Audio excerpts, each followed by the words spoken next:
I'm Brandon. And I'm Jesse. We're Cannabis School.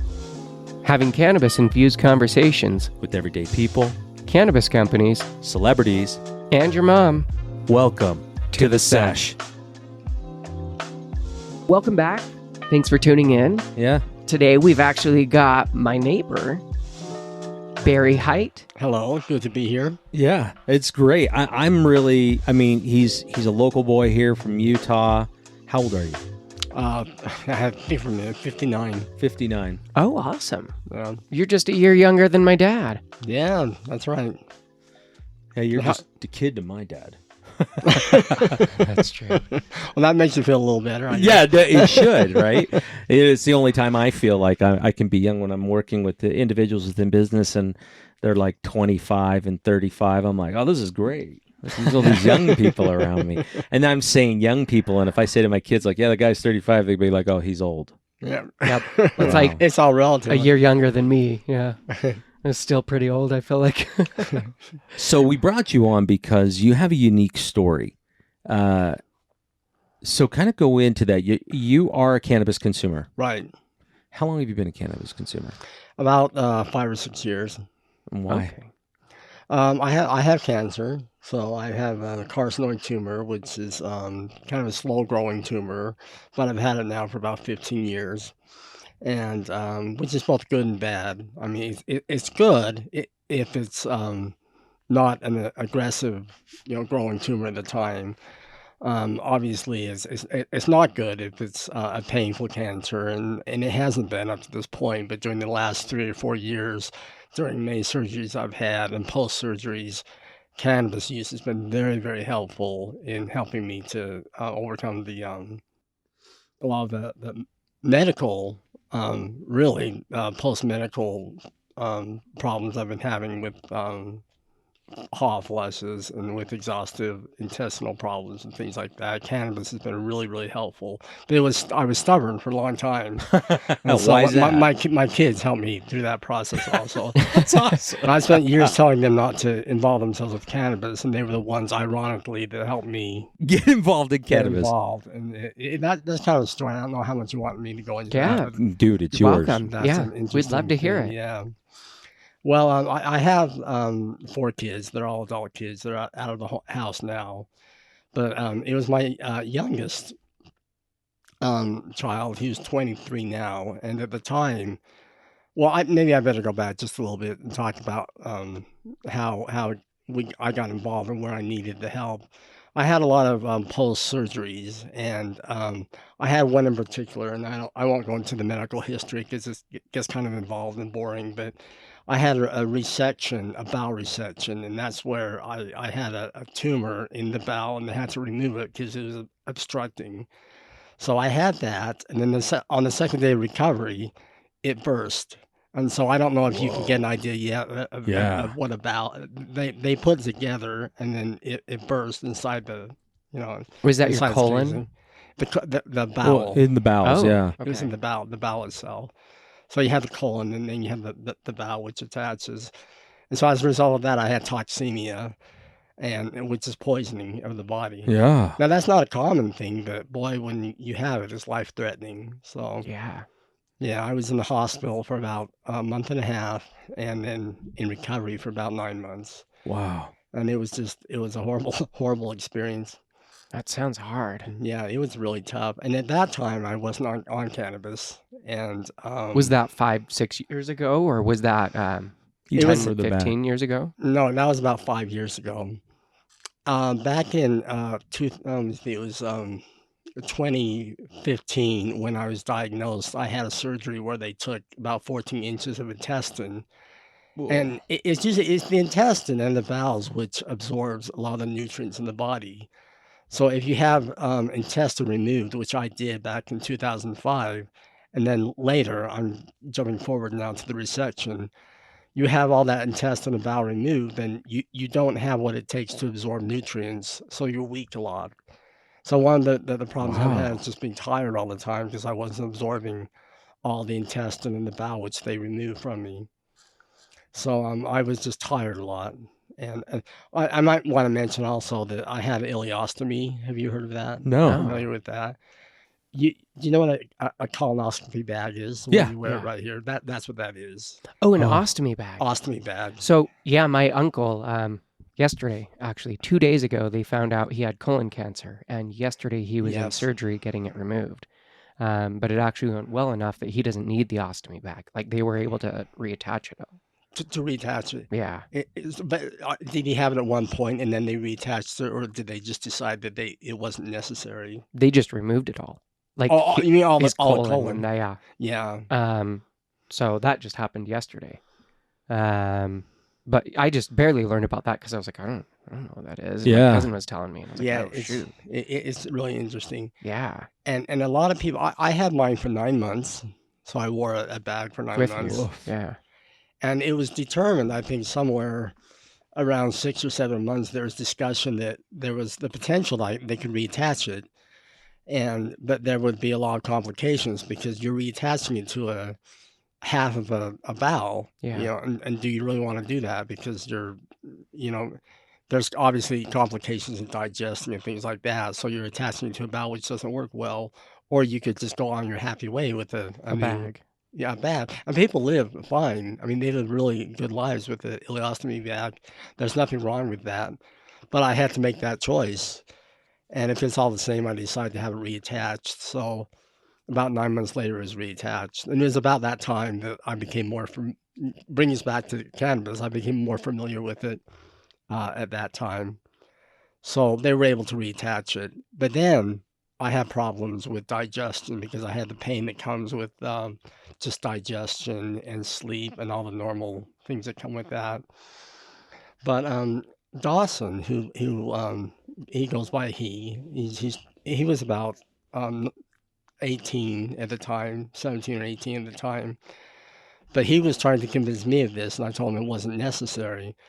And if it was all the same, he'd be just as well not to do it too. And so I Yeah. was a good LDS father telling him not to do it, and he was saying you'd be benefited by this if you were to do it. But I was still in recovery during this time. But I had to work around my yard and do chores. But I had just come in from working in the yard, and I was just exhausted. I laid down, and he said, "Dad, would you want a brownie?" I just made brownies. Well, it had to be brownies, of course. Yeah. So, and that should have been a dead giveaway there. I said, "Sure, I'll have one." But he didn't, that's all he said. Oh, wow. That was the best brownie I think I'd ever had. But I can imagine. I was so relaxed for about 2 hours. Just after Yeah. that, I just laid there, and my body went numb. That was and probably the first time in ages you had been pain-free or something. I was pain free compared to anything I'd felt prior Yeah. to that, and it was just so relaxing. And of course, it came out later. He explained, but and it was wonderful. And I knew then, I didn't need any more convincing at that point. And then edibles became the big thing. I didn't have a card then, and I knew at that time it was just a matter of knowing how to get the card. And I probably think I'm talking too much all at one time. No, dude, no, no. it's a great story. Go. Keep going. Don't even worry about it. So we had, and this is when all the legislative action was occurring up on the Hill. They'd had many attempts at initiatives, Yeah. I think Prop 2 was the one being pushed through at the time, and we were trying to get signatures to have that go through, and which was a success, only to have it pass and then have it be completely wiped away and have what was then the LDS Church's version of it, which was their compromise bill, which became the HB 102 or whatever is in place yeah. now. I was going to say the UMCA, the Utah Medical Cannabis Oh, Act. yeah. Oh, yeah. UMCA. I feel a song coming on. UMCA. The UMCA. That's how I remember it.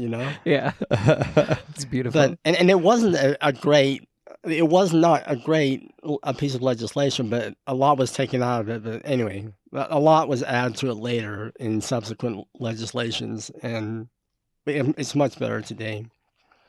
But anyway, it came from that, so I was able to get my card. And I don't know where I was, but I had to be among the first to get my card in the state of Utah. and because I had cancer, and I know a lot in the audience might say, "Well, yeah, he's got cancer." How I'm sure that was an easy thing for him. But most of the symptoms which lend themselves to getting a card, as far as cancer is concerned, in my case, were the same symptoms of Crohn's disease, Yeah. and they involve the intestine, and they're painful and they're discomforting and all that. And Crohn's disease, I believe, is one of the conditions which would qualify one for a medical card now too. So I think my conditions with cancer, with intestinal cancer, are similar to Crohn's disease. I think that's the best way I could describe it. But Yeah, that's got to be yeah, really tough. So cannabis helps a lot with the inflammation and like the day to day. yeah, a lot of that right now. A lot of the long term effects of cancer, which is well, number one is just the pain of digestion. I don't know if this is a good analogy, but if for example you're injured in one foot, the other foot does more of the work to compensate for the other foot. When you have half of a bowel or a third of an intestine, what's left does more of the work than the entire intestine itself. So at the end of the day, digesting the food I need to digest is just exhausting. It takes a of lot having of to do energy that. to do the same work it would. Yes, exactly. Huh. So I think exhausting is the best word. So it takes away a lot of the discomfort. It doesn't take away the pain, but it takes the edge off the discomfort. Yeah. That and gabapentin. So Oof. no opioids anymore like I once had. That's the other big benefit. Plus it alleviates the pain and it helps me to sleep. So I take about 2 good hits every night of a good indica, and that just relaxes me and puts me to sleep and takes away the pain. Do So you do edibles much now? no, but I'd like to. I'd like to get back into edibles again. Okay. Yeah. So They can definitely long-term value like versus, the cartridge or something where it's 30, 40, 50 minutes where you get several hours out of yeah, an edible can be fantastic, especially for like a Crohn's like yes, symptom. Yeah, exactly. there's a new strain here in Utah called Magic, provided by Betty, and A high CBG strain it's great and for it's inflammation. fantastic. Well, and what you're talking about, so I'm on Trulicity right now for type 2 diabetes, Hmm. and I've had a high A1C. Well, this causes it's kind of funny because you look at this semaglutide or semaglutide that's out right now, and they're like, oh, it causes gastroparesis. Yeah, that's what it's supposed to do. Hmm. It's supposed to slow down your digestive system. And I've never really, I mean, I've had, when people say I have an upset stomach, it means that your intestines are having a difficult time, not your stomach per se, right? Yeah, no, that's And right. and so when you have this pain in there, I've been experiencing a lot of GI problems, but that's part of it at first, and then it subsides after time. But I understand exactly because I was this morning like something fierce, like it felt like I had a burp stuck and I couldn't get it out, and it didn't matter what I did on the toilet, it hurt. Yeah, And I smoked some of this Magic, and literally gone. it just because it releases all or all the muscles. Yeah, And and the just everything inflammation. just starts to flow. Yeah. And I'm just like, because before I thought I was going to crap my pants on the way over here. Yeah. Right. Yeah. And you know that. I mean, it's just Absolutely. your body is just like, we don't run at full efficiency anymore. But yeah, I completely, like you were talking about that. I'm like, yep. Yeah. And I know that cannabis helps so much with that. Like I pretty much put myself in a on purpose like beginning stages of Crohn's disease. That's what Yeah. it feels like. Yeah. And so it's like, but when cannabis is introduced, it just takes so much away. But you said something, and we kind of just ran right over the top. And this is why this was so interesting. So, and there's some nice parallels that I'm thinking about here. But you're LDS, Hmm. born and raised. Yes. Well, so Barry and his wife are also temple workers, if I'm not correct. Yes. Okay. Well, so- my wife is. Okay. And like they're very active LDS people. That was actually what was incredibly interesting to me. So when they first bought the home next door, his daughter moved in. And she was living there while they were remodeling, doing some stuff. And obviously, I am a daily cannabis consumer. And I was sitting in the den one evening, and I hear this coughing and hacking that is just, very indicative of like a cannabis consumer. Mm-hmm. And I was like, I wonder if that neighbor consumes.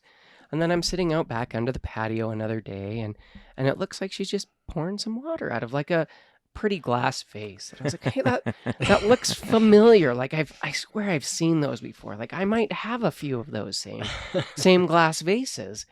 So the next day she's out taking something out of the car, and I was like, hey, I'm just gonna throw this out there, but you don't happen to consume cannabis, by the way, do you? And she was like, yeah, I do. And I was like, I had heard you coughing, and so then we started talking. She was like, oh yeah, my parents are temp workers. My dad has been like a medical cannabis consumer for years. And even before there was a medical program here. And I was like, that's incredibly interesting to me because like we have another cousin, his grandma had passed away from cancer, but she was using cannabis here 15, Yeah, she 20 was years using ago. Wana brands, wasn't she? I don't know. Yeah, the edibles. Because Wana's. I just remember that typically, she was doing it years and years ago. Yeah. Mhm. There was no medical program, but she was an active LDS person. Like they're very like involved in their faith. And I Right. feel like they believed it. Like they were a very ingrained and intertwined with what they believed. Right. And so it's just interesting to see because there is still so much fear and stigma surrounding it. Right.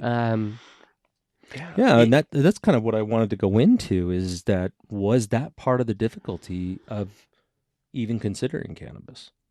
Yeah, it's a great question, and that's one of the things that I think beyond here today, one of the things I want to invest more time is in trying to help people to understand that they can be a cannabis user and have fidelity with their faith, but it's tricky. I mean, you have to avoid certain landmines, but and this gets a little technical, the conversation, but I think the church's position is that um, I think it's non-combustibles. You might know it as well as I did. Non-flower, combustibles, and they would encourage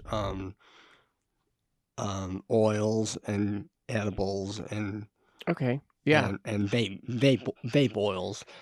But then when it comes to vaping, they would say if it's authorized by a physician, and this language is important, but what's the term QMP? That's qualified medical Oh, provider. yeah. They don't The use the QMP. term qualified. They just say if it's authorized by a medical provider, vaping is this isn't the term that's used in the handbook, but it's permissible. Yeah. Well, because So and is the flower, like if you can utilize the flower and even use a vaporizer and bake it, you get Yes. way more of those effects and the terpenes and the cannabinoids, and you get way higher bioavailability than are you you, do. are you talking about terpenes or Yeah, edibles? terpenes and Terpene. if you vaporize flower. Vaporized flower. Yeah. Yes, exactly. So the flower is the best way to do it. It's the best way. But and vaporizing it, you get like the highest use from your cannabis because Mhm. you don't burn off as much, you don't waste as much. Even like edibles is such a small amount on the bioavailability Yeah. once you actually eat it Well, and and it then breaks down. that So awesome part of vaporizing your cannabis allows you to be able to use that flower that is now activated to turn it into cannabis oil, which then you can incorporate into edibles. And that is the thing. Is it's like I understand that it was difficult on that side. I'm LDS myself, practicing, active, and I swear I get more people asking me questions at church than anywhere else. Yeah.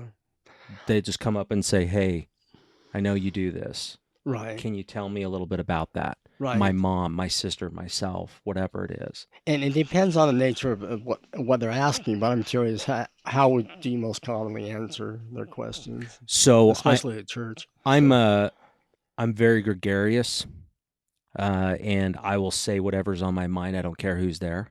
I fear no man. I fear no man. I love God. God is in my life every single day. So is Christ. But I'll tell you, when they ask me, they go, "What do you do for a living?"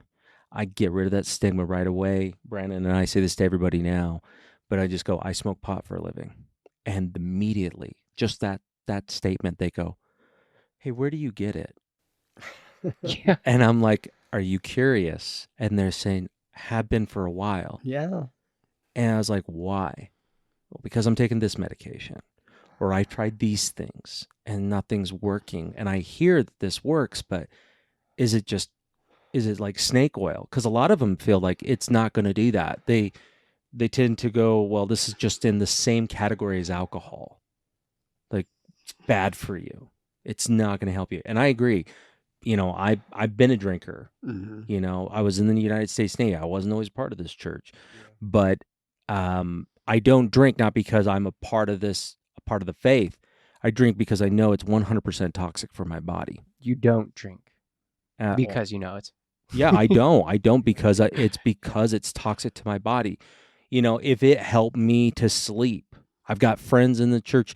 They're like, "I can't sleep. No medications ever touched me. The only thing happened was a tall boy from the convenience store. I get a 24, 48 ounces of beer. I drink that and I'm able to sleep." Yeah. And It's interesting with that. Like, so I grew up here. My Yeah. family's all Mormon. And I have a cousin. He just moved up, him and his wife and kids moved to New Jersey. And they came back here, and me and his wife were talking. I think this is the first conversation that we've had in the 12 years they've been married. Yeah. But that side of the family is over 160 people. It's decently large. And so when we were talking, she was like, "Yeah, it's interesting," because I was wearing like a cannabis school hoodie, Hmm. and I was giving my grandma a CBD tincture, and I was giving her directions on, "Hey, here's how you do it. Here's what you need to do." Yeah. And she was like, "Are you a pharmacist?" And I was like, "No, no, I just educate people about cannabis and like how to use it." And she's like, "So you are a pharmacist?" And I was like, "I mean, I guess in that, I consider but us like, apothecaries. yeah." It was interesting because she was like, out here in Utah, she was like, "I'm really glad that we moved to Jersey because I probably wouldn't be Mormon anymore if we were here." And I was like, "What makes you say that?" And she was like, "Well, just the culture. It's different here."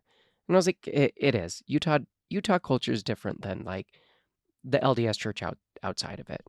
But she was like, "I had so many friends here who were like, I realized all I needed wasn't all of these medications. It was a gummy at the end of the day Yeah. or a glass of wine. And they could do that and they could manage all of the other things that they were taking all of these medications for, but it was like frowned upon. Well, Or and just from their yeah. neighbors or someone else going like, "Hey, you're doing that." Right. And that's the Utah culture. Well, Yeah, and it it's is important to exactly. remember that it's people. Yes. It's people, not their faith. And people tend to use that, especially, around here. I grew up here. And, we were, in my family, we were LDS up to the point till I was like about maybe 11 or 12. And then we left. We left because of the people. And even now, just like what Brandon said, like a lot of this is in our heads. Most people who use this that are LDS, the first thing that they say, they go, "Why is this illegal?" Yeah. That's very common to hear. So it's been good. But because for a lot of other LDS people, I know it would be really difficult for them to do that. However, I don't care. And when I'm in church and I say these things, like, I've taught elders quorum, I'm a high priest from back that time, right? And so it's like, it's crazy because these people are willing to be open, and there's a lot of faiths out there that are, Christian denominations that are just like, they feel the exact same way. I almost feel like they have more guilt about doing things like cannabis because they feel like it's wrong. Yeah. 100% wrong. Like, these are the kind of people that won't, like, hardcore Christian Bible Belt people. You know what I'm talking about? Oh, like, yeah. Well, it's that's why. interesting. So I look at that because so Emily always is like, "Oh man, we could move out of Utah. There's so many places where it's so much cheaper." And I'm like, "It is." Quite the stigma. No, but she's like, "Well, what about this state? Cannabis isn't legal there." it's in Yeah. the South. What about this state? Cannabis isn't legal there. My Yeah. ex-wife constantly has been like, you should move to Texas. Our kids, like one of your kids is here. I'm like, and the other kid's here, but like Texas is still way behind the ball.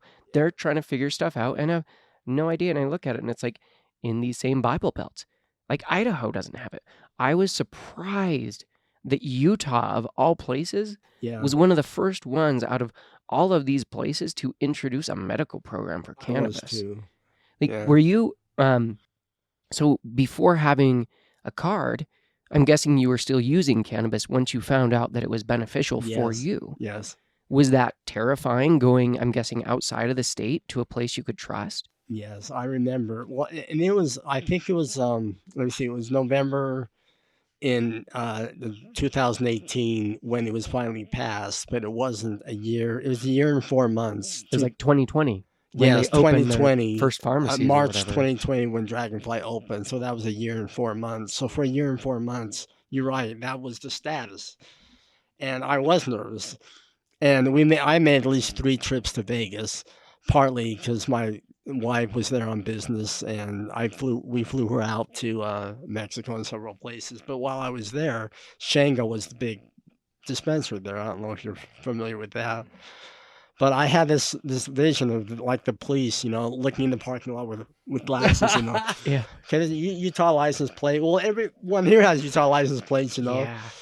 And okay, I just know what's going to happen. I'm going to hit I-15 and head towards Utah. And the minute I cross the border, Someone's going to pull you lights over. are going to go on, and there I'm going to be busted. So just paranoid driving all the way, knowing I'm doing something illicit. So, no, that was a big fear. And so, but I knew that I was qualified. I would have had a license. It was legal in Utah, but there are Yeah. no dispensaries up and running. There's no So way to get it. there was no way Yeah. to get it then. So there was that, almost a year and a half. But That's So it kind of was a- how I felt it was a big after relief. they introduced the program, and I was like, I went and collected signatures for Prop 2.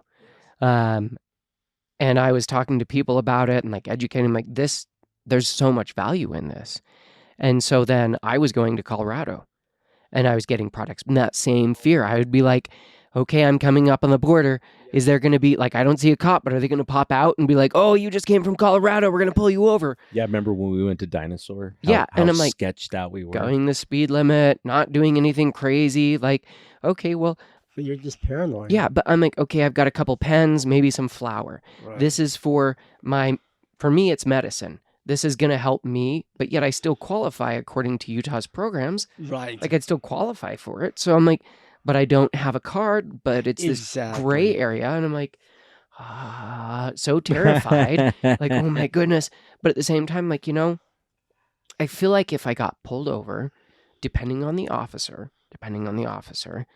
I can have a logical discussion Yes. and educate them. And most people, I don't think, really truly think it through because, I mean, now they just barely changed it to Schedule 3, but prior to that, like the fact that it's Schedule 1 saying there's no medical value, and it's like, okay, but yet it's a medicine proven in this state. It's proven on the federal level with a medical patent. So what are you holding me accountable to? Like, which law, which standard is this that you're exactly holding? right. Because they are both here, and you're just looking at what one side of the page and going, oh, it's this. But like you look at the other same side of the page and it's something totally different. Well, Right. on top of that, like most police officers don't even really care about it anymore. See, that was my next question. Is it differs from officer to officer, doesn't it? Yeah. Even now. 100%. Even then, like, I mean, you take states that have been around this for a lot longer. Like, there was a really funny video. Have you ever seen that video of the sheriff in California pulls over this guy and he goes, is that your weed? And the guy's like, yeah. And he goes, all right, well, either I got to arrest you or you got to throw it out. And he's like, what? And he's like, you got to throw your whole bag out. And he's like, all right. And he throws it out. And then he goes, now I'm going to give you a ticket for littering because that weed is trash. And it was so funny. And it was just like, oh my gosh. but a lot of them, I have a lot of friends who are either former law enforcement or are law enforcement, and they just don't care. They don't care. A lot of them use themselves. Exactly. It's just, we had one talk to me and my buddy here, and he was like, we don't care. You can consume cannabis. This was before before Prop 2. This was before signatures. This was before any of that. And he came and he was like, we don't care as long as you're an adult doing it within your own home and you're not out doing stupid things. Yeah. And So that's it. that was it. It was like, okay. And that's in Family City, USA. Right. Well, and I want to keep this relevant to a larger audience, but like driving from a dispensary in Utah with a bag unopened as opposed to open, like you want to see your product, smell. Oh yeah, this is gonna be good. Wait till I get home, But what do they? I mean, if they pull you over and it's open or unopened, what are the implications of that? Because I often wonder that, and So- that's great. The thing is, and this is according to the law, supposedly, you need to have the receipt for your purchase as well as like the container that it came in. Okay, well, if I'm being realistic, I will never carry a product package with me. I'm not going to stick that in my pocket. I'm not going to stick it in my bag. I'm not going to carry it. Right. It shouldn't be my responsibility to go, here's my doctor prescription. Like, how many people dose out in their purse? Here's my daily pills. Okay, it might not have in there every prescription bottle and prescription signature from their doctor. Obviously not. No, yeah. that seems ludicrous. So to go, again, I feel like as long as, is it visible? Is it out? And if you're being pulled over, if you notice there's a cop, is it up on your seat open? Yeah, remember those stupid things we would hear? Like we went to a couple cannabis conferences here, or Yeah. swap meets, At the beginning. pretty much is what it is, right? Yeah. Right. And when we went there, this girl was like, "Oh yeah, I have my card on me, and I'll have like my joint in the middle." She's like, I had my stuff just out on my seat. And the cop was like, oh, do you have your card? Oh, it's right here. Oh, you're good. yeah, And I'm like, that's and the that could, dumbest thing. but I've it ever could be heard. possible if it's in a package. If it's like, Well, here's also the thing. I mean, if you don't want to be caught with this, don't act suspicious. Like that's one thing that I think about. Like hide it when it's Yeah. when you don't need to. There. Brennan and I got these bags from Helmet Head. No sponsorship or affiliation with them. We tried to reach out and nothing. But these are great bags, but it has a lock on it. you need a warrant to open a lock. Yep. And so I had my lock on there, and they could say, what's in that bag? It says personal property. I'm not going to be a jerk. I'm not going to be like those guys on YouTube going, I'm only rolling down my window this far. Like, I'm going to give them everything I need because I know if I'm cooperative, they're going to be more appreciative and they're going to let me go. But most of the time, the only person who knows you're high is you. And if you're that high and you get pulled over, I'm sorry, you deserve it. You probably shouldn't be driving. If you're Yeah, that high and you're exactly. that worried about it, you clearly are way too high to be behind the wheel then. Yeah. So don't do that. I have cannabis. I've been on the road. I mean, that study, what was that study? 64%. So we recently had Cannabicam. She's a doctor. Yeah, I heard that episode. Oh, But it was cool. like 64% of all the users in their study consume or have it in their system when they Yep. drive. What percentage was it? 64%. And 90% or over 90% were daily consumers and were like wake and bakers Yeah. that Yeah. they would consume first thing in the morning, Right. basically. I was like, holy cow. Because you realize, okay, well, how many people are really using this and they're utilizing it every day? Mm-hmm. They're using it as a medicine, and then it's not always treated at it. But there's so much fear about, well, what do I do? And Utah is different. Every state is different. Again, I think it comes down to how are you presenting? If you're pulled over, say you have medicine, say you've got a bag, maybe it's open. Maybe the top of the bag is open. Does your car smell like cannabis though? Yeah. Because if it's still sealed, like say we go to Dragonfly, I get a glass jar. When I open that lid of the glass jar, it still has a plastic seal under that as Right. well. So unless I really open all of it and then leave it open, it's going to be pretty smell proof. Well, And- even that though, I mean, and how not many times do you cards. get pulled over? I mean, I know you're notorious of being able to have cops around you, but just kidding. Luckily, It's something you're used to, Brandon. it's been, I know, it's terrible. No. I mean, but, like, honestly, like he just wrong time, wrong place. I've gotten There's a pulled history over there. for the dumbest things. Yeah. When I'm like, I'm sorry, I was paying attention. I saw you. Were you paying attention? Because the thing you're saying I've done, like, which is weird. How many times have you been pulled over? Not very often. I the last time I was pulled over was because of expired tags, and that was like 17 years ago. Like it's a rare occurrence. So if you don't want to be suspicious, stop acting suspicious. I mean, Yeah. it's just Or paranoid. Like that's the thing I realized, and is a lot have of some it lemon juice. is in my head. Because I'd be like, oh man, there's a cop. And I'm like, but why? Why am Yeah. I feeling tense right now? Because there's a cop? I haven't changed anything I'm doing. I'm still not speeding. I'm not driving reckless. I'm still using my blink. Like nothing has changed. Yeah, you know what that cop's thinking? To stop, get milk. Yep. And wife said to get the cereal the kids like.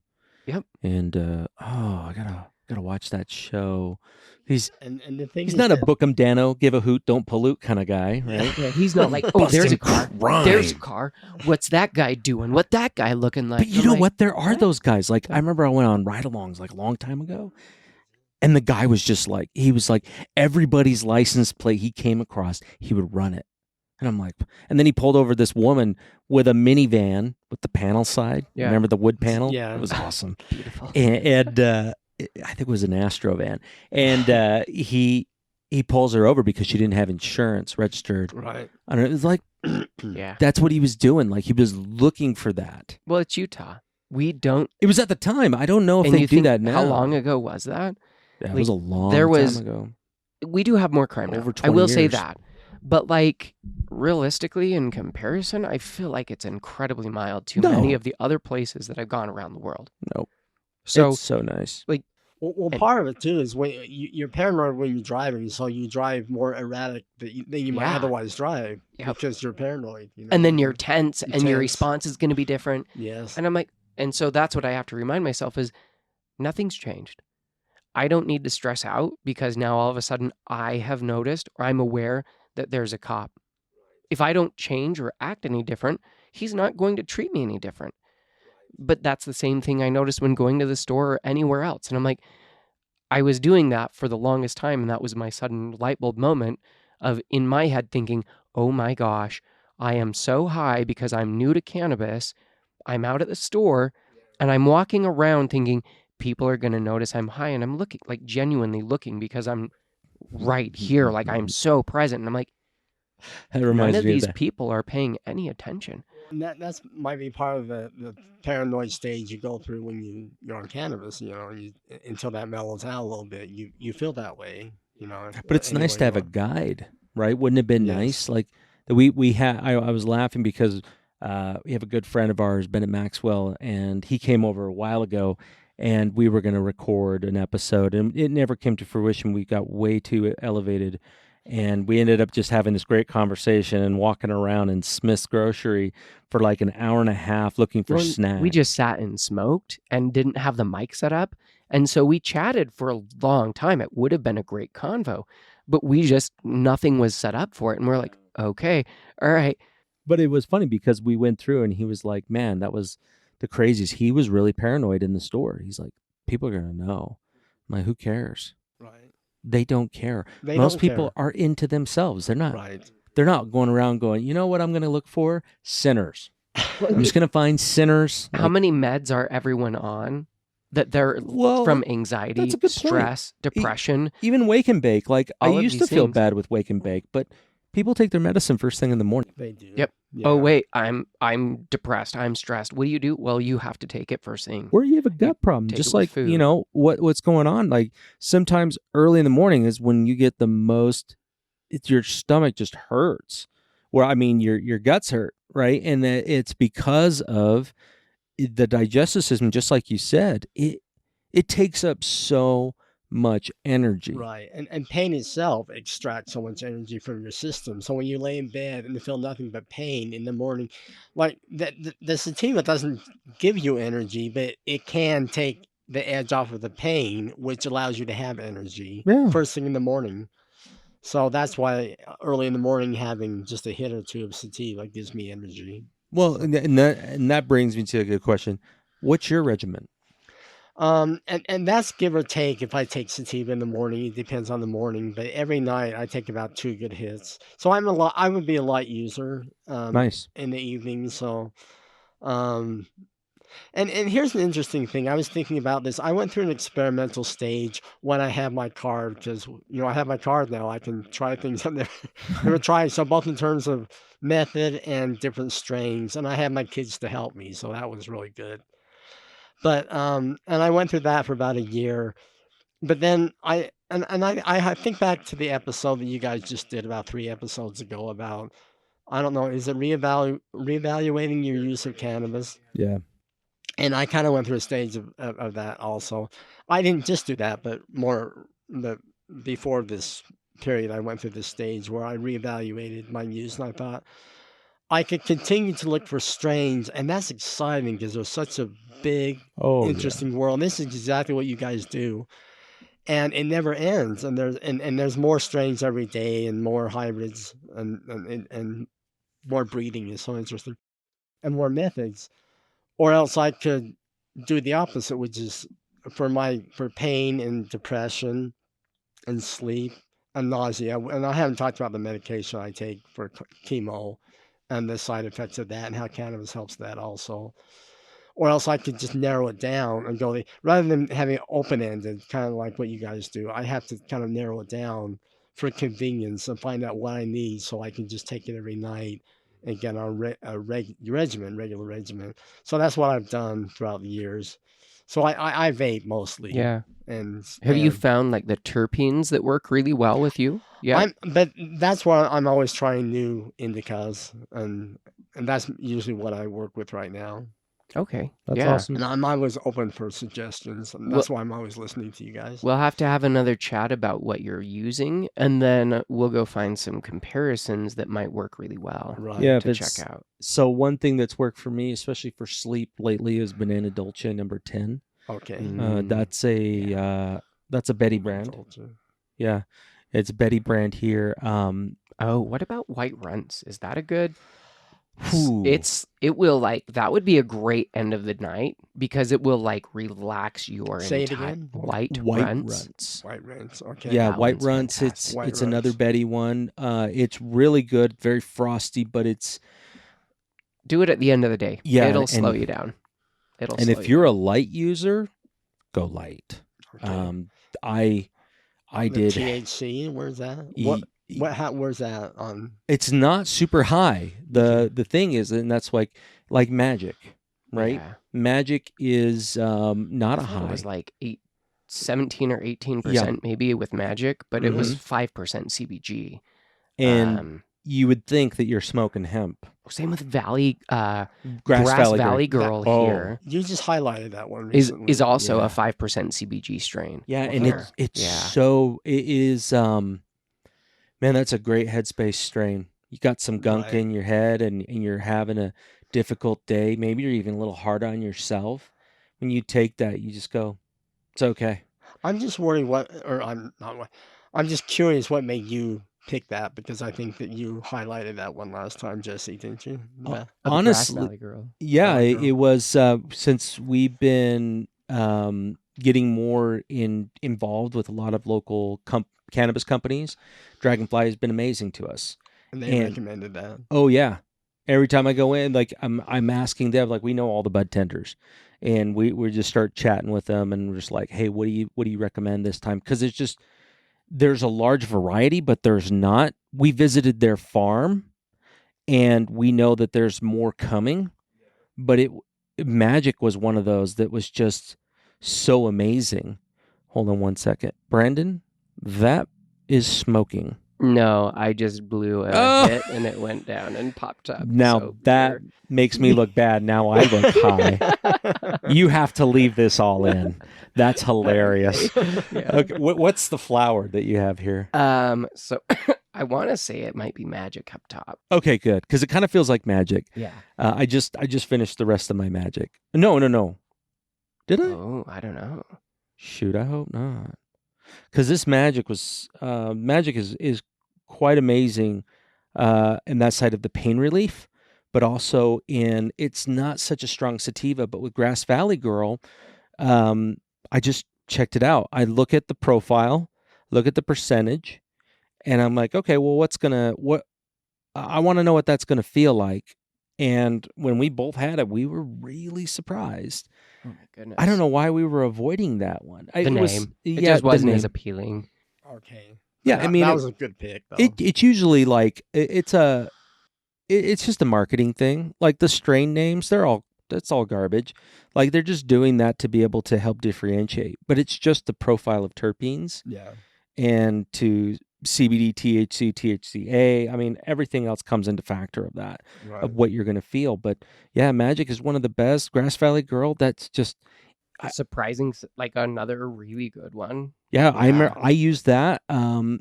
If I'm not really excited about my wife, like, I mean, she's a very clean woman, very clean. Like, our house is messy right now. There's 2 bowls on the table, maybe a cereal box. It's horrible. Don't let anybody in here. Yeah, it's the People are going to worst. think a bomb went off in here. But when I use that, I am in like the happiest mood to do anything she asks. She's just like, "Hey, can you take off that door downstairs?" My mom's like, "Yeah, no problem." Just go down there, take it out. What else you need? And she's like, "No, I don't want you to do anything else." I said, "It's not holding like rent on you of like, I've done all these things, now I need you to pay me back." I was like, "Oh, I'm just in a great mood." And she goes, "What are you using?" I said, "It's Grass Valley Girl." And she encourages more of it. Yeah, I mean, she consumes too. Yeah, And exactly. and it was hard for her. Like when Brandon brought me into the fold, I didn't tell her for a year. I hid this little vape pen. It was those disposable ones with the stylus on it, and I hid it in our storage room in the ceiling. Rafters. Yeah, Oh, that's and it nice. was just, I would put it up there in a special spot. Every time I mow the lawn, I'd smoke on that. And she noticed it was different, and I had stopped medications that I'd been trying to get off for a while with that. And then when I told her I don't take it anymore, and she was like, "Oh no," and I'm like, "No, you don't understand. I've been off for like 2 months." And she's like, "What?" Was that an easy conversation for you with Carmina, like when you started using cannabis? That's a good question. She's from Mexico, so Yeah. they use histolic medicines and things like that, and they use what's it called? Well, plant-based remedies. So it's not uncommon, and there's already a foundation for using that. So it was not unusual for the idea. Now I don't think they use cannabis, but her mother especially. If you go in she lives with us, so her apartment has lots of herbs hanging and a lot. Just she does, and she has an herb garden as well. Oh, cool. So it wasn't too unusual for her to do that. So she was supportive overall, and she's supportive today. Were you pretty open in your community, like with your bishop when you first started consuming?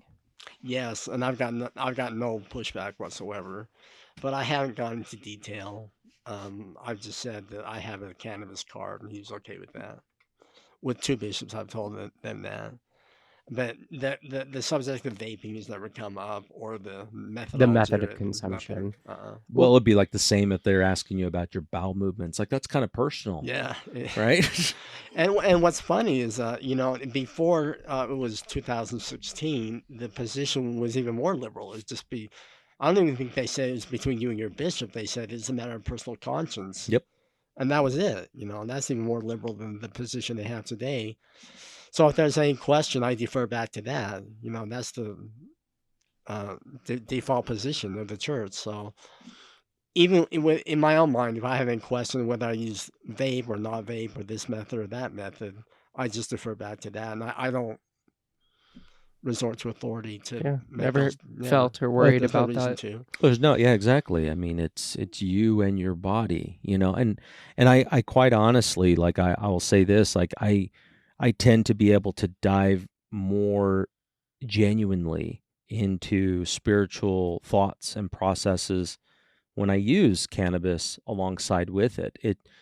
It doesn't let the world around me get into it. It just allows me to experience it for myself and what it's important to me. Yes, yeah. Thank you for sharing that, Jesse. And yesterday I was in the temple, and I couldn't have been there without the use of cannabis, because I would have been in too much pain, and I wasn't going to go. And then I changed my mind, and I took some hits, and I was fine.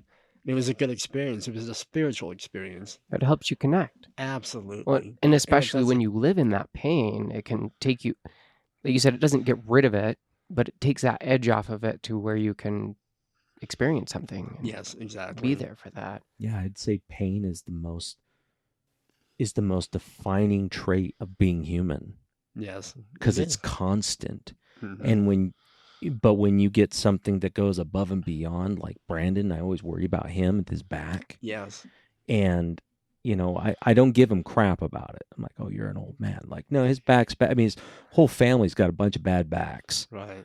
And so I know that, they're all a bunch of crooked spine people.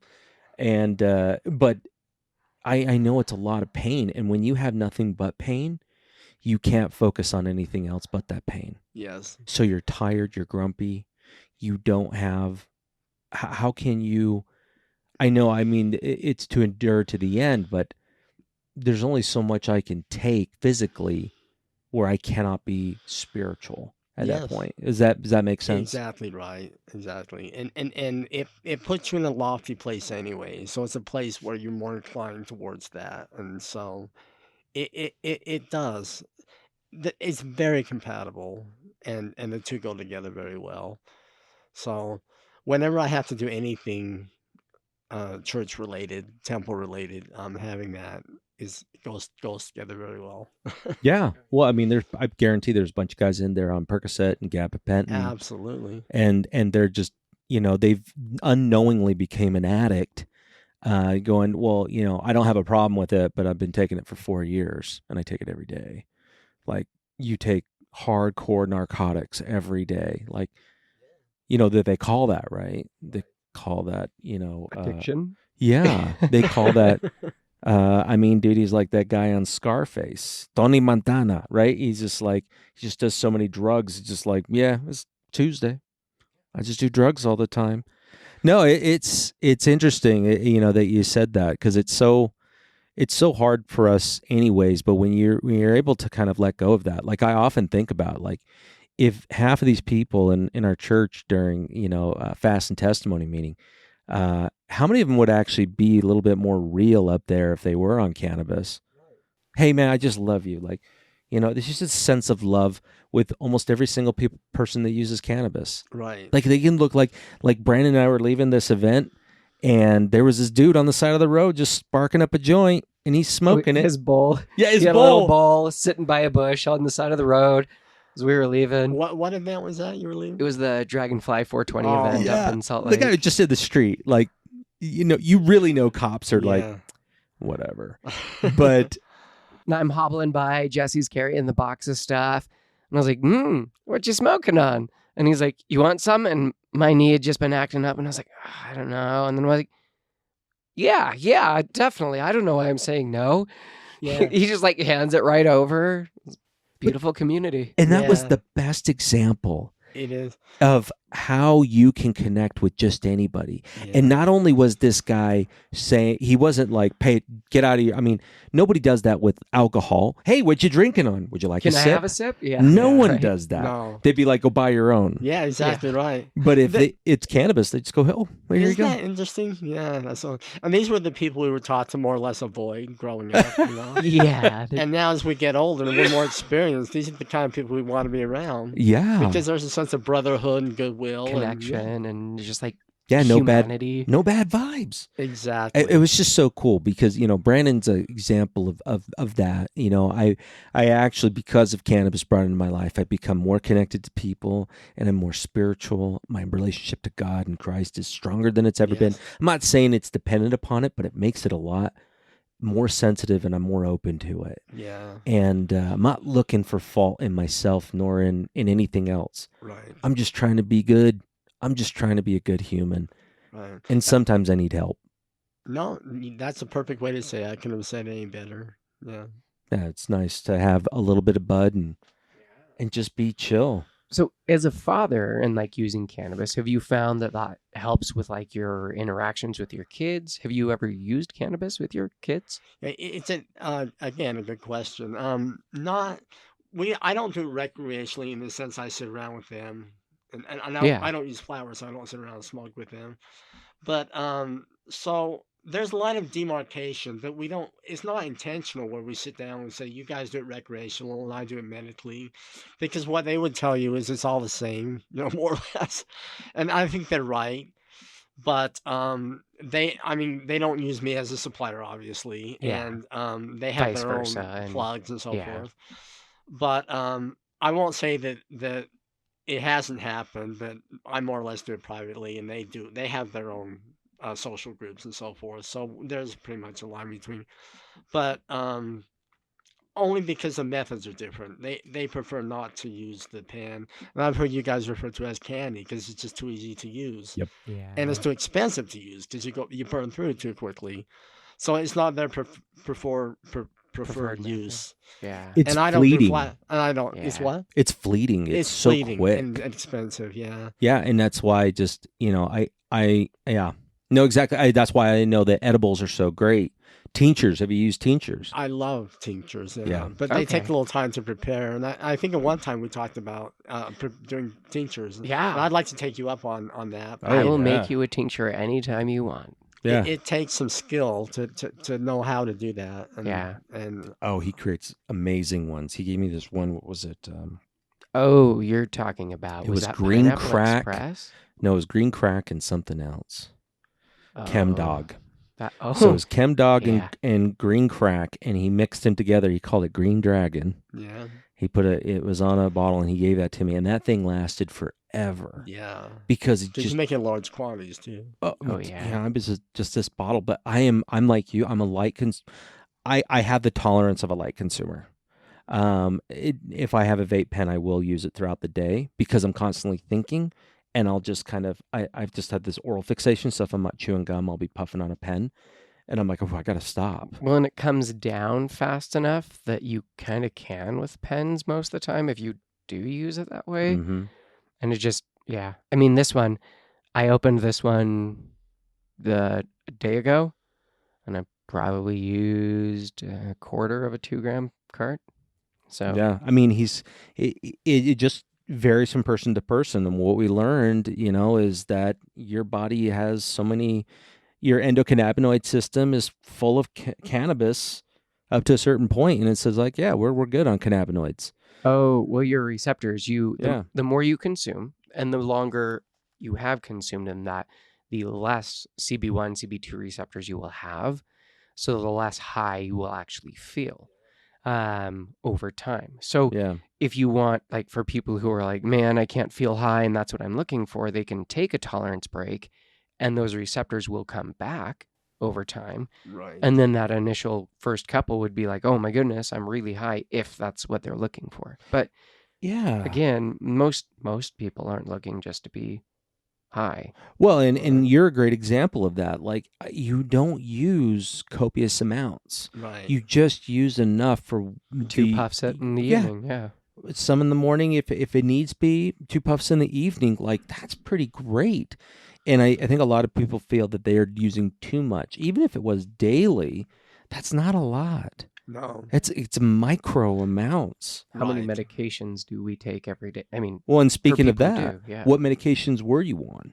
Well, the biggest one is opioids, tramadol, and I'm off that completely now. So and there were many others I can't even remember now that I just no longer take. So And with chemotherapy, I know we hear a lot about that it helps with appetite and nausea. Is yeah, there anything else that helps out with well, it? octreotide acetate is the big one, and there's another one called lanreotide. And for those with carcinoid tumor, those are the two. And those are shots. I get those every 24 days. Nothing removes the cancer or nothing takes it away. I'm in stage 4 cancer right now, so and incidentally, I better go back before I forget what I'm saying. So remind me Yeah, with what I was going. I was just going to say the stage system in describing cancer, stage 1, 2, 3, and 4, don't necessarily have reference to the time you have remaining. Like, okay, tell me, doctor, how much time do I have left? It's not that so much as it is the degree to which it can be treated. So in my case, where I have stage 4 cancer, and incidentally, it does mean longevity as well, but it also means that there's nothing that can treat it. chemotherapy or radiation can't treat it because of the specific nature. So it has to run its course, and there's nothing that I can do to reverse the cancer. It just slowly runs its course. But I'm towards the very end of that process right now. So in stage 4 doesn't necessarily mean with most people that they're going to die right away. I've lived 15 years with this cancer. But having said that, it could mean that in my case, because I have cancer all throughout my body, my lungs, especially when it hits an organ, you can't radiate an organ. Yeah, you'll You have to destroy remove it. it, and I have it or transplant it, but I have it in my liver, but I have it on both lobes on both sides. So you can live with half a liver, you can't live with no liver, and it's difficult to replant a liver. So it just runs its course. Anyway, that was just a little side note. Now I told you to remind me where I was going with that. But I do remember you were asking me earlier about my wife's take on Oh Yeah, her yeah. her yeah. support her support on that. I think she obviously doesn't take it herself because there's not a need for it. But she's gotten to the point, kind of like you were saying, Jesse, where if she wants something done, and I don't explicitly say no, but she says, "Have you taken your medication?" No. Well, maybe you should take it so we can get something done around here. Yeah. Because when I get in that zone, then I get so fixated that I just do and do and do, and I'm thoughtless. It depends on what strain I'm taking, but the time just goes, and I just get in that zone, and I can go all day long on a project. If it's not a thought project, Yeah. I can Yeah. just go forever. So much can get accomplished. So much Yeah. can get accomplished, as long as I don't have to. As to long as think you too don't much. have the pain and that keeps you from doing it all. Exactly. Yeah, right. you can do that. Yes. Yeah, I tend to get more stuff done on that one because I'm not thinking about what I'm getting out of it or what I could be doing. Yes. And that's typically what gets in the way is you're just like, oh, well, I don't want to do that because of, and then you list your complaints instead of, okay, Yes. And so she's actually supportive that's cool. of that for that, and I'm less irritable too. well, and speaking, You found that out too with your wife. Oh, yeah, I am way less irritable when I have cannabis in my system because there's times that it's like, yeah, I need to go smoke. I need to go take a puff. Like she's like, "Are you hurting?" Yeah. It's been a minute. Like I'm hurting. Yeah. Sorry. Right. yeah, no, I mean, just like Brandon, we're very open with our children, and it doesn't weird my kids out. Not mine either. I go outside, and even my 8-year-old, he's like, "What's that?" And I told him, he goes, "Oh, Yeah. that's fine," because my other kids know. They've known for a long time. And they learn to look at it as something positive and something useful. And they don't have that same stigma. Yeah, we don't want to continue that. That's going to Well, change the future with cannabis. hide That's where we it. have to start. We don't hide it when we take ibuprofen or Tylenol or Right. NyQuil or something.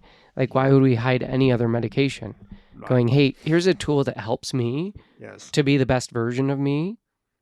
Why would I show you that this needs to be hidden or Right. shameful or like Right. that maybe there might not be a value or use in your life at some point when you're old enough? Like, why hide that? Why shame it? Right. So I got to ask, and you can say, I don't want to go into that, but how has cannabis helped you a lot with your inner peace, knowing that, I mean, you lived 15 years with this, and you know that eventually it will come to an end, and probably sooner than later. Yeah.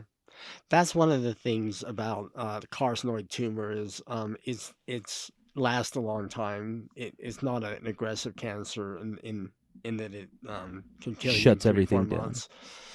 So when you live a long time with cancer, you tend to become very philosophical and very thoughtful about life, very mindful about relationships. And that's one of the biggest blessings I've had about having cancer in general, especially the cancer I have right now. So that and the combination of marijuana just puts you in that state of mind. So I read more. I'm more thoughtful. I'm more generous in my relationships with people. I mean, I like to think I am. I've been told that. So no, it's been a big help. So it's opened up a lot of new doors as far as being thoughtful and generous to people. I mean, I think it's made me a better person. Yeah, That totally. wouldn't happen You feel like your cannabis use has changed who you are as a person over the years? in a beneficial way. There's no question. And I suffer with depression. I didn't mention that at all. We were talking about what was the term you used, but like breakfast. People who use in the morning. Wake and bake. Wake Yeah. and bake, yeah. Mhm. That's one thing in the morning. That's when, for me, depression hits first early thing in the morning, Yep. and that immediately lifts that when I in the morning. And I don't do it every morning, but The days that it's harder. yeah, on days when it's harder, it gets me out of bed. It gives me an appetite, and it gets me going in the morning. So absolutely, it's made me better. I mean, I think so many of us struggle with depression, and it might Oh, not very be much an so. everyday thing that it hits, Right. but it is like, hey, some days are really hard, and it's like, I don't, why? Yeah. You know, and if you can have, maybe it isn't an all the time thing, but maybe for you, cannabis is just a depressive thing. That's Right. like, hey, this is my really hard day. Maybe I just need to pick me up to bring me to where I feel I should be, or like to a more normal level. Right. Because life is hard. Life has amazing moments, but there's definitely some really hard moments. Well, yeah, but I think everybody has that nowadays, and the reason why is we're so starved for connection, and we don't have the strong relationships that we think we do. And just like you stated, like I have more meaningful and deeper connections with people when I have a little bit of cannabis in my system because I'm not worried about what Jesse needs. I want to learn about this person just because they're another consciousness Yeah. and they're experiencing life in a completely different way than I am. Right. That's why we're so fascinated with movies and shows because we get to live vicariously through somebody else because we only know how we've lived. Yes. That thought totally not able to be produced without cannabis. So it's like I don't think as deep. I don't feel as connected. And when I do this, I'm naturally pulled to people. Yeah. That does it not deepen empathy Totally. with the other people entirely, and you begin to see through the eyes of the other people, and it entirely takes the focus off yourself onto the other person, and you feel. See, this is where the hippie language starts to kick in. You feel one with the other person, but you feel a sense of unity with the other person to where you feel bonded to the other person, and you get a group of people like that, and everyone feels the same vibe, and you feel united as one group. Yeah. Again, this is where language escapes us, but that's the feeling. You have community. cannabis. Yeah. Community. It's, For lack of a better words, community. Yeah. Well, it's kind of funny too, when we talk about religion, what's the number one thing that, we are trying to emanate, but we don't really succeed in there, and that is to love one another. It's a saying. It's like, where's the beef? With that line in the 80s, with Wendy's, where's the beef? It's nothing but a tagline. And yet for them to be truly connected is to be vulnerable, is to be open, is to be loving and empathetic. Right. And you feel that way on this. Like, Exactly. I just don't want to. Why would you want to? And the oneness thing, like I really got into near-death experiences, listened to this one book. It brought me even closer to God. But I'll tell you what, it was the cool experience was the exact same thing that we get to feel all the time and so many people miss out on. And it's what Brandon and I feel all the time. And I love this guy so much. And it's oneness. That's what they would feel in their NDEs. Like there was this bright, glowing love. And just like that dude on the side of the street smoking a little pipe. Yeah.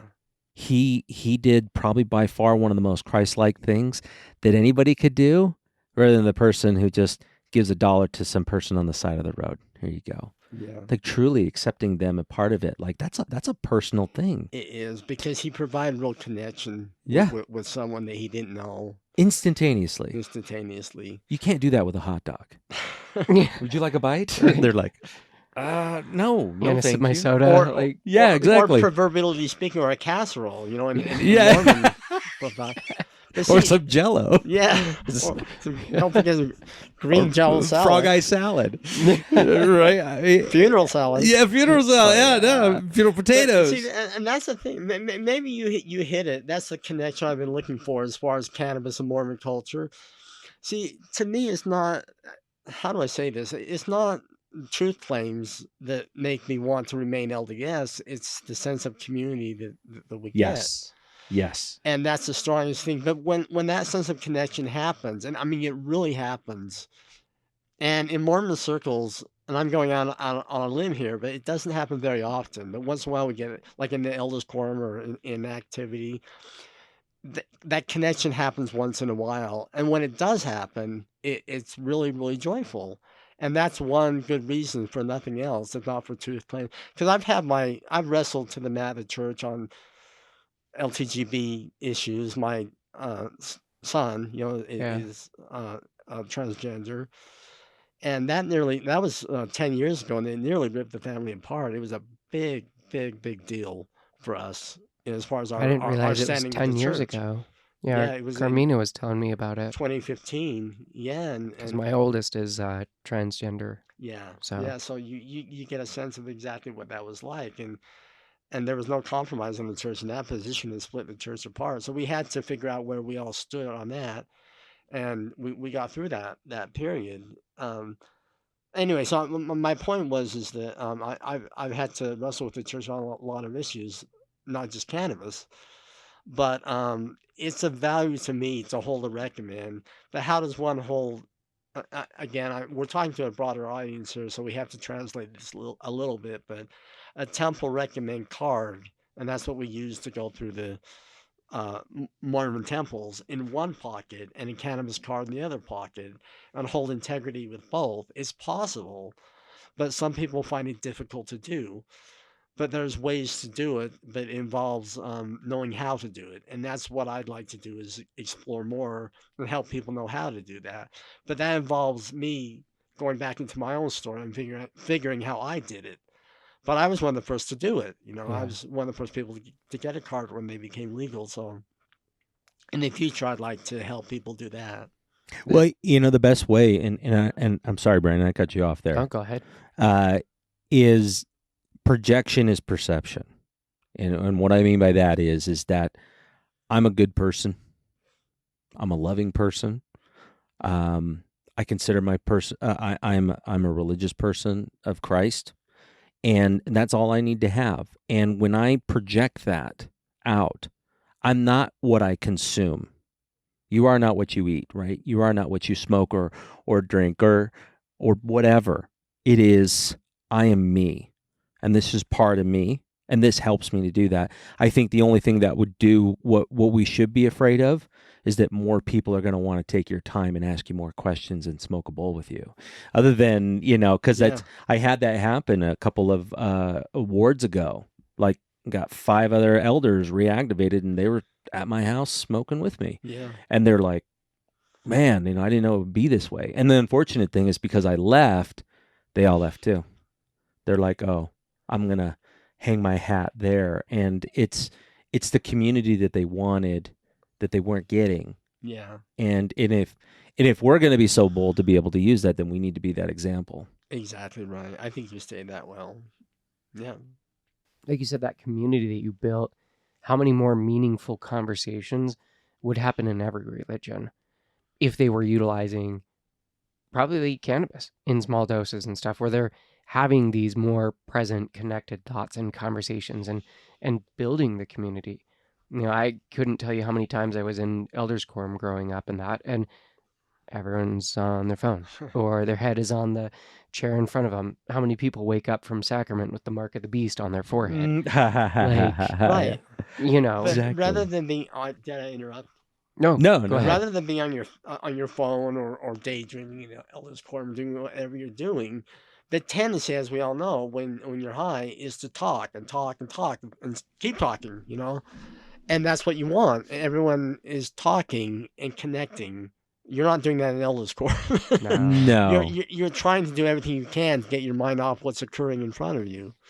So Not funny. No, exactly right. Kind of on a semi-related note. I was reading an interview with with Billy Joel, the Oh, musician, yeah. and they were asking him if he gets high during his performances. He said, "No, no." He says, "I used to." He said, "But my tendency was just to talk during the show and talk and talk and talk." Said, and the show never went on because that's all I did is talk. And then he said, I wait till after the show. And he would do it. Yeah, then he would talk to the audience because all he wanted to do is just talk, at his piano. That's awesome. I thought that was funny. That's hilarious. I'm a huge Billy Joel fan. Oh, Grew so up am I. listening to it. I I remember did I saw the too. River of Dreams tour. He came through here. That makes a lot of sense now because he just was a chatterbox. But you know what? That's what we wanted too. Exactly. Then we want to know more about people. Yeah. I want to know more about. I learn new stuff about Brandon all the time. That's true. We've been friends for well over a decade, and all the time it's like, I didn't know that. Yeah, we talk every day, Yeah. and Yeah. we get off the phone. It's surprising. I started with Brandon because I had this during the pandemic, or I was just. It was before that time. I just had this inclination that I need to tell him I love him, and with men, especially at that time. I mean, you didn't have any friends. Friends don't just tell each other they love each other, No. Yeah. and they should. Yeah. And when I did that, like ever since then, like he responded back right away. Yeah. And every time we get off the phone, Oh, I love you, bro. yeah, love you, bro. Yeah. Every single time. It People breaks give me the- weird looks if I'm on my AirPods and I'm walking over. They say, "Hey, love you, bro. I'm at the gym. Love you, bro. Yeah. Love you, man." My girlfriend and my kids give me crap because it's constantly like, "Oh, is that your boyfriend?" Because we talk every day. We tell each other we love each other all the time. Like, Yeah. but they just give me yeah. crap. I'm just guessing, but like other things don't do that. Like alcohol, I'm guessing No, doesn't do that. no. But there's something about being elevated that brings out the best in you, and that altruism just comes through. Like, Yeah. I love you. Effortlessly. Yeah. Effortlessly. I say that to Elders Quorum a lot of times. I'll tell guys, I'm like, because now we're at this one where each one of these guys, like, and there's a lot of them in there. Each one gets to teach on Yeah. a Sunday, and I'm like, oh, that's not fair to us, because there's a guy up there. He's like, clearly, I am not okay with this. This is making me very nervous. Shouldn't be forced upon. Exercise the traits of somebody who's willing to do that. When I did it over there, I was telling guys I love you. I made 6 dudes really uncomfortable. This guy was like, I saved that word for people I love. And I'm like, right. So if Christ was here right now, would you not say I love you to him? Of course I would. Well, then say it to me, Yeah. because we are supposed to be as who? And he goes, well, yeah. And I'm like, but you still can't let go of that. And that's okay. Yeah. That's cool. And he's like, no. And then he came up to me after, and he wasn't happy about it. He was just like, hey, yeah, I really didn't like that question. I'm like, I said, well, tough shit. no, Probably hit absolutely too right. close to home. He was like, I'm not okay thinking about that. And like, Yeah. well, Christ-like love is a hard thing to come by, I guess. Yeah, I mean, I told him, I said, you dickheads need to be able to tell each other you love each other. Aren't we supposed to serve one another and care about one another? What's one of Love the your neighbor as yourself. two? So do you not love yourself, or do Yeah. you not love your neighbor? Like, Yeah, that's right. It breaks down all those inhibitions that we have, and all those stereotypes and stigmas about male stigmas that we have with each other. It breaks all those down so we can just be ourselves. Which is funny. I mean, I got a guy here that he's a devoted person to his consciousness and other consciousness. Is that not the same? Right. Is that not the same? And the other part is that, what is it? The 2 most important commandments, right? We got over there. Love God and no other be before him, right? And then love thy neighbor. Yeah. And what do those both do? They set you up for service of others, because that's the most fulfilling. Right. Right. Seriously, it's like, we were joking around about even cannabis over there. I would not, I mean, if somebody came over to you going, hey, can I have like a quarter of your pizza? You'd be reluctant. yeah. But if somebody asked you, hey, can I have some of your cannabis? I wouldn't. No. Yeah. Isn't that interesting? Not even a There you go. hesitation. Like if I'm sitting down eating a steak and someone walks up, some random dude is like, "Can I have a bite of that?" I'd be like, "No." But now This- I no. kind of, I don't know, I almost now would, Like it's, be like, yeah. it yeah, seems have at it. weird. Like you'd have to probably think about it. But like if I'm puffing on a pen or a joint or a vaporizer and someone was like, "Can I have a hit?" Hell yeah, man. There you You want to? go. Let's have a sesh. Like, You oh, want them to have the same experience that you're having, And part of it is Yeah. because you want to feel united to them and you want to connect with them. Yeah. Well, and if, okay, so I'm feeling happy, I'm feeling less pain, I'm feeling, close, connected. I met this new person. Why wouldn't I want them to feel that? Yeah. And if they're okay with this, why wouldn't I? Yeah, here, why not? I have this. I'm not hoarding it. Like, Well, there's not enough to go around. Like, you can't be happy too. Yeah. Like, it doesn't matter. it's like sharing love. That's why that guy Yeah. was upset with Yeah. it, because I wasn't brought up in a home where I heard my parents tell me they love me all the time. And my mom listens to the show and she's going to be frustrated with this part, but it wasn't said all the time, nor could they. I was a latchkey kid. Yeah. I was too. My parents both worked. During the summers I saw my parents when they came home after 5. That was it. And it was dinner, a little bit of time, go to bed. Like, I rarely saw my parents, and they did everything for us. But at the same time, I never got that. But in my home, I love you is so That's all I ever common. heard. Everything. That's all I say. My kids know that all the time. And they say, I love you to us all the time, to teach them that way. It's funny. It becomes the culture of the home. It really Oh, yeah. does. Like, will my kids use cannabis? Probably. Yeah. And I'm fine with that. It's not, if, my son has already experimented quite a bit on his own, and unfortunately is around other stupid kids. And so, but it's good because we had the connection. I told Brandon about it. He called me up and he's just like, Dad, I'm not okay. And I'm at school. I'm like, where are you? And he goes, I'm in my class. I'm like, all right, I'll meet you at the front. But you see, Jesse, if it wasn't all those talks about normal, or I mean, those times of normalcy where you talked about it openly, he wouldn't have picked up the phone and called you like that. No. Yeah. That wouldn't have been possible. He wouldn't have felt safe enough He to wouldn't do have it. felt safe. Yeah. Oh, yeah. There's no way. Like, I remember getting drunk in high school and I'm like, I You was wouldn't like, call your dad. no, No. I don't want my ass beat. And I was just like, I'm just going to have to struggle with it. But shouldn't we be able to turn to those that care for us? Right. Right. I know Brandon's done that so many times for his daughters. I mean, he's unfortunately got that where his ex-wife is clear across the country, and yet he will drop anything. If something was going on, which has happened, he was just like looking for a flight. I got to get down there, Yeah. and it's because he's been able to give that love so much to his daughters, and that's what he can give to everybody else. Mm-hmm. And it's cool. So it's the fun thing about it is that when we've talked about being Christians ourselves, and that Brandon chooses not to do that, it doesn't matter. We're all the same, and because we're joined by love and affection towards other people, it takes nothing away. Like, I don't think I'm better than Brandon. Brandon thinks he's better than me sometimes. Yeah, but that's only because I'm like a little taller. Yeah. Just kidding. No, but I mean, that's why our relationship has been able to last so long. Have we had differences? Sure, but they're squashed pretty quickly Yeah. Yeah. because we love each other. I'm just curious, when you guys call each other, because you were mentioning this earlier when you were talking, because you like to talk to each other. But when you're high and you connect, don't you have like moments where you connect, like you have a philosophical idea, and all of a sudden, but you think you're the only one that's had this idea, and then you share it with him. You're thinking, I've always thought that. Yep. But you're the only one that thought you thought that. You're the only one in the whole universe who's ever had that thought. And you thought the same thing. You thought you were the only one that had that thought, and you share it together, and and all of a sudden you connect with each other, and you're like, wow. But I don't know what it is, and maybe I'm sure it's all scientific, but it accesses areas of your brain where you have these interesting thoughts, but they come and go in a flash. Yeah. But and they're usually, in my experience, in the very beginning, and then they go again. But if you have someone to share them with, it's really cool. It Oh. Do is. you know what I'm saying? Totally. Yeah. The best conversations come, I think, when we're both elevated. Yeah, we'll talk for hours. We went down to, yeah, we will.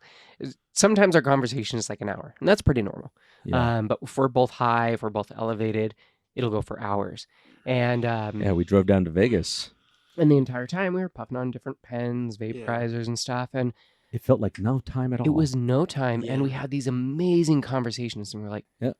man, we've never done this. We've never gone on or I guess it had been ages because the last time we had gone on Yeah, that we long of went drive was to to Dinosaur. Dinosaur, Colorado. Yeah. But Yeah, that that had was a been long time ago. years. And so we were like, man, this has been years since we've actually just like hung Huh. out this close without it. Because the last 2-3 years, when we hang out and smoke and do that, it's usually recording. Yeah. Yeah. So Yeah, we rarely can get together, and just differences of time and all that distance. But at the same time, though, like when we did that, like it just went so long, and just like you meant, like it's almost like women in their periods syncing up, right? Like Yeah. you sync up with another cannabinoid, right? We'll just call it that, right? I was gonna say cannabinoid, and you got that cannabinoid effect. You sync up with somebody, when somebody else's uses, right? A cough, a certain question, or a tone, and you'll be like, "Hey, what's strange?" Like I was at a Walgreens, and I just bought a battery, and I had this lanyard over there, and it says the cannabis, which is no longer around. But it said the cannabis, and she goes, "Do you use?" And that was so crazy. I didn't know this girl. She's from LA, just got a job here. She didn't look like she was very happy to be there. I said, "Yeah, what's your favorite strain?" First question, she goes, "Oh, that's a good question." And then she told me which one it was, and I told her what I'm using currently, and she was like, "Oh, cool, I'm gonna write that down." Like it was so. I don't know this person. I can't. I mean, I will randomly strike up conversation with anybody, but it was struck up by them because we knew. We just knew. It's just a little sign. You're going, hey. that happens all the time. I usually notice it's when I'm wearing like a cannabis school shirt or something that Yeah, someone will yeah. approach me, and then we'll just have this whole conversation about cannabis and Like other you've been stuff. friends forever. Yeah, and I'm like, oh, cool. Like person in the gym. Oh, huh, cool. Well, good to meet you. And that happens all the time, but it's just because there's this instant connection of like, hey, I use cannabis too. And that's it. And but that's doesn't matter where you are around the world. I feel like that's how it is. But even that little information, there's a connection, which is beyond your regular connection when you meet people and find, oh, you're from Totally. this state. But when you find out that you both have used cannabis, there's a connection there. I think it's because you maybe have like you understand the same altered state. And people chase altered states or altered traits often. And if you find a person who understands or is on that same understanding of like, hey, I know that this gives me benefit. Like you said, it's made you a better person. I know that I am much better of a person, way less of an asshole than I was This is true. 10 years ago. Yeah, exactly. And I know like a lot of that comes from the introspection that has come through cannabis. Yeah, this has been amazing, and I really appreciate your openness during this. This has been tremendous, and I would dare to say, because I know there's a lot of LDS people that listen to this as well. Start being that example. It's okay. It's something that'll help you to be more connected. So if you've been thinking about it, go ahead. And if you don't want to use it, no peer pressure. Like literally, I don't know anybody who pushes cannabis. Like you should buy some. You should try. I mean, I tell people Like McDonald's is more of a drug pusher. actually, I think than I think I'm cannabis. way more skeptical with people because I'm like, maybe, but like, maybe you should try it. But I want to understand everything they're going through, and that to go, okay, well, maybe try this dose, try this thing, do this. Like, Well, and a lot of that came from the experience you had with your brother too, because I know you've been and my very. grandma and my sister-in-law, like, there's all of these experiences over the years with like introducing people to cannabis, showing them what that looks like, and just seeing the difference even in dosing, like small dosing. Yeah, we would never do that kind of dose. No. And it would be like, but even you, like taking a couple hits from the pen, like even for them, that's a lot. And they don't realize that's why you got to respect it. But it's such a, I don't know, it's refreshing. And I didn't know if you were gonna be open enough to be on it, but Brandon's like, dude, we got him. I'm like, sweet. Yeah. I can't wait for this conversation. Yeah, well, thank you so much. I think there's a bright horizon ahead. I would just hearing about in Maryland, they not commuted, I don't know the right word, but the governor, oh, what Oh, they got rid of a lot of convictions for cannabis, didn't conviction, they? but Yeah. what's the term? They They wiped them out or overturned whatever. 175,000. What? Yeah, 175,000 just wiped them out completely. Cannabis convictions. Yeah, Yeah, convictions that's because cool. they had legalized cannabis, and so you can't have 175,000 in jail and legalize it and have, Yeah, you see what I'm for saying, the same thing. for the Yep. same thing. So Which is, I mean, I know it's medical here, um, but I actually have heard that there are people who have gotten arrested here, still within that, not for like moving large amounts and stuff, or one person who was medical who tried to grow his own here and got arrested just for medical. And I'm like, I, I feel like it's tough because there's recent things that have happened. Like I read a thing, it was in LA High Times, and it was talking about carts and issues with carts because they tested 48 companies out in California. And out of those 48, it was in the mid to high 20s of those companies had heavy metals and pesticides that should not have been in there, that weren't on their COAs. Stizzy was in there too, one of them. Not all of Stizzy's, but just one. That one surprised me. Well, and it be as that's kind of why I've really liked this state because of that. I mean, Well, it's that's why I thought homegrown, allowing someone to be able to cultivate their own medicine, that removes. provision's in the law, is it not? It was here in the original Prop 2 if you lived more than 100 miles away, Right. but they removed that in the HB 102. So Okay. that's not in right now. Okay. So, yeah, that was something that initially I was like, oh, that'd be cool, but I don't live anywhere near 100 miles away from a Right. pharmacy. So, yeah, but you think about those people down south, yes, because there's no pharmacies out there for them. yeah, or far east. Yep. Like they don't have the ability to be able to go, hey, let's take 3 hours, let's drive to a dispensary, Right. and then go back home. But Pure, that's Pure what- Utah is the closest one they have going north. Yep. Pure Utah, they'd have to go out of state, but there's no way. They'd No. have to travel 3 hours. So then they're either driving to like Nevada or not Dragonfly, Dinosaur, because they're like, okay, well, this is closer. Right. Yeah, you gotta Um, go through Vernal. But then they're out and you're looking at it and you go to these, every time we go to them, these dispensaries across the border, every plate is Utah. And you're like, so how how much business does Utah lose because of their margins, because of their like restrictions that they have on the amount of pharmacies we can have, on placement of them? Because if you look at it, they're literally all up and down I-15 down the center of Utah. Yeah. That's it.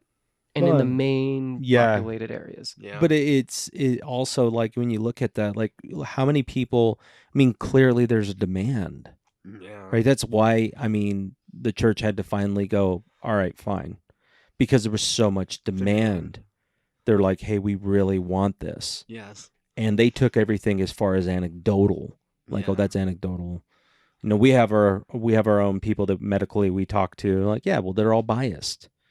And so it's just being open minded. But yeah, I mean, that's one of the things that I really like, Brando. You were bringing up. I've always been wary of carts unless they come from a very reputable area, and that's one of the things that I've really enjoyed about the Right. cannabis that we've consumed here. Utah, It's been great. very strict. Yeah, I mean, at first it was. I've been oh. disappointed. I did notice Highlight brand has a synthesized cannabinoid that they put in their cart. Highlight. Okay. Highlight. So this is just I would stay away from them because any brand who's putting in synthesized cannabinoids here means it's not a real naturally, like they had to make that. Well, I mean, Florida is making some changes and some waves right now as far as reclassification of the Farm Bill, because there's Is that some- actually going through? I know you were talking they don't. about I don't know. Santos It was- just started. It just Okay. started. But the whole nation, as far as cannabis is concerned, is watching this pretty closely Are they? because it would get rid of Delta 8. Delta 8 would be illegal. Delta But 9 THC Delta from 9, hemp, yeah. THCA. what would that which- do to all the drink The companies? problem with That's THC, big. the problem with THCA is technically, and this is what we've talked about before, is it's literally the only difference between a COA, because the product in California, the product here, the product anywhere is technically THCA. until you activate it, and then it's THC. So everyone is selling THCA, whether it's branded THCA or it's branded Delta 9 THC. So they're still selling that same product. So even if they get rid of that, that doesn't work because technically the legal COA that should be going out, and if they technically label it with the correct compounds, they would all be THCA. Well, and I think the big thing is that they're trying to make sure, because there's a lot of shady companies out there that are creating these products. It's the same thing with the psilocybin gummies. Yeah. The psilocybin gummies are made with it doesn't have actual physical mushrooms in there. One it's of them like was found with Delta 8 in it. Yeah. Really?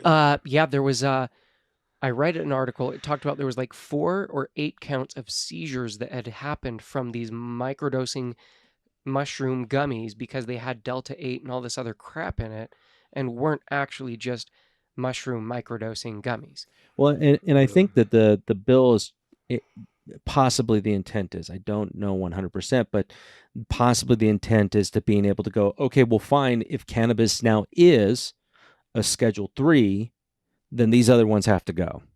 Is that what they're saying? That's what I'm thinking based off of what I've read and different talking heads, because if that was so, because I do believe, and Brandon believes the same thing, is that these synthetic cannabinoids are not good for you. No. They're not good for you at all. It's so bad. It's like eating 3D printed meat to me. It's like, that shouldn't happen.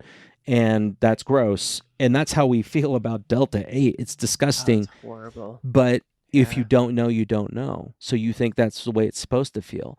So if by doing that one, they would get rid of all these companies. We know a lot of like Delta 9 companies that create drinks. And they're hemp derived. Yeah, they're hemp derived. But I think this is what they're going after. It's like, fine, if this is going to be legalized in one sense or another, then it's going to be legalized. And all these other synthetic ones need to go away. And a lot of people aren't taking it that way, and I understand, because they built their livelihood on this. Right. Yeah. They have companies, There's they tons of products that companies they've around it. invested into. It would take a while for it to be established, because they would give them but a you runway. think if it's classified as Class 3, that would happen regardless, or do you think? No, I think it's just proposed because we're at a crossroads with this right now. Nobody knows what to do with it. They should just decriminalize it, but then what would that do? What would that do? There would be a massive fallout too, financially, societally. Change a lot of stuff, yeah. Yeah, for it'd sure. be really different. Like, if it wasn't illegal, then people would be growing these plants everywhere. Right. You could grow it at home, but then it takes away. I don't know. It's kind of like vegetables. If vegetables can be grown everywhere, how many people grow them at home? How many people go to the store to buy them? Yeah, but how many people are actually good about what they're doing? How many people take shortcuts? Well, How many- but they what do you don't mean care. on their tomatoes? As Well, yeah, long I as mean- there's regulation, though, so But- it becomes the same as like, well, who manages that? Though Well, We then have who to put- regulates We have that? to put so much in place that Right. isn't. It Yeah. just becomes Yeah. a slippery slope either way you go. It's going to suck either way. That's the way I look at it. And I'm just like, okay, fine.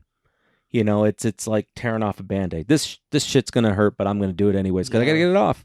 Just So pull it off. I'll deal with the pain. Make some changes. We'll be fine. It was the Yeah. same thing like when the bill was passed. It was like ridiculous. Blister packs for Yeah. flour. Like, what? And it was literally a gram in each blister pack. And you're like, Right. what the crap? It was hard enough. And when you go Yeah. outside of the state, you can smell it. They'll I let you know. smell it. Yeah. Now, nope. Yeah, that was ridiculous. You should do scratch and sniff. Right. Right, just go over there, you just scratch it going, oh, that's nice, that's good terpenes over there. This is really frosty, isn't it? I mean, This smells like Frosty Nugs. dude, everybody would have those stickers right here. Just, shh. All right, I'm ready to go about that. My wife thinks the smell is awful, but that's okay. Yeah. It takes a while to be accustomed to it.